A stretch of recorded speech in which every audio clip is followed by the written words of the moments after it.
السلام علیکم ورحمۃ اللہ وبرکاتہ۔ حجاز مقدس سے احتشام الحق صاحب پوچھتے ہیں کہ آب زمزم کے ساتھ وضو کرنا، غسل کرنا اور استنجا کرنا کیسا ہے؟ یہ جائز ہے یا ناجائز ہے؟ جی احتشام الحق صاحب، آب زمزم بڑا متبرک پانی ہے۔ نبی رحمت صلی اللہ علیہ وآلہ وسلم نے ارشاد فرمایا، انہا مبارکتن انہا طعام طعمن۔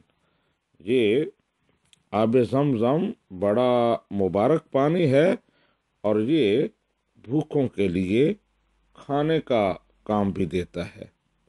اسی طرح نبی رحمت صلی اللہ علیہ وآلہ وسلم نے اسے جی بھر کر اور پیٹ بھر کر پینے کی ترغیب دی، اور جو لوگ اسے پیٹ بھر کر نہیں پیتے، دل لگا کر نہیں پیتے، انہیں منافق قرار دیا۔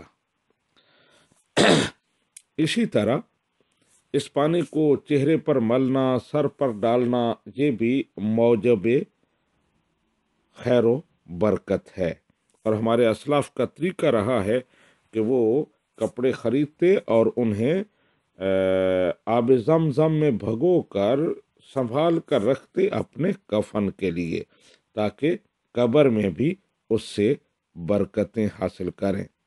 جہاں تک تعلق ہے اس کے ساتھ وضو اور غسل اور استنجے کا، تو وضو اور غسل تو بلا کراہت آب زمزم کے ساتھ جائز ہے۔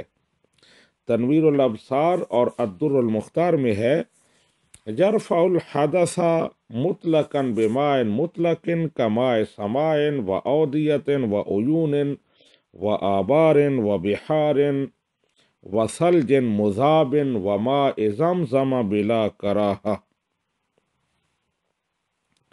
رفع حدث جائز ہے مائع مطلق کے ساتھ، جس طرح آسمان کا پانی ہے، وادیوں کا پانی ہے، کنووں کا پانی ہے، چشموں کا پانی ہے، سمندروں کا پانی ہے، اور اسی طرح برف کا پگھلا ہوا پانی، اور مائع زمزم سے بھی بلا کراہت جائز ہے۔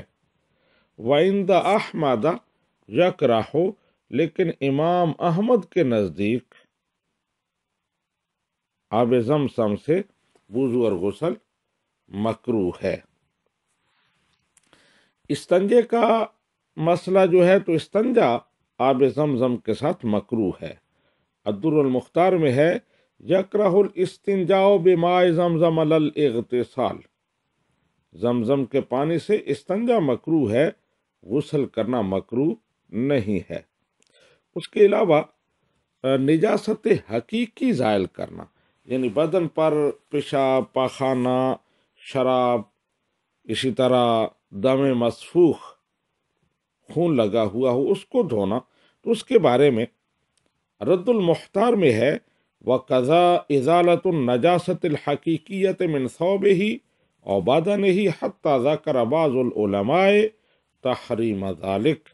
اور جس طرح استنجا مکروہ ہے، اسی طرح نجاست حقیقی کو اپنے بدن یا کپڑوں سے زائل کرنا آب زمزم کے ساتھ یہ بھی مکروہ ہے، اور بعض علماء نے تو اسے حرام لکھا ہے۔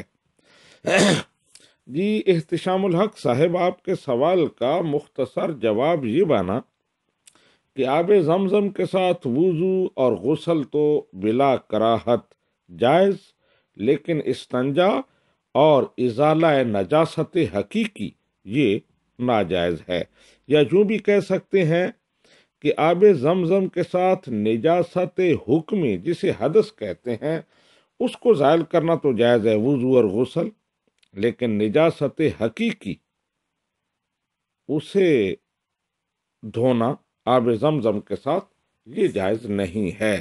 ھذا ما ظہر لی واللہ ورسولہ اعلم بالصواب۔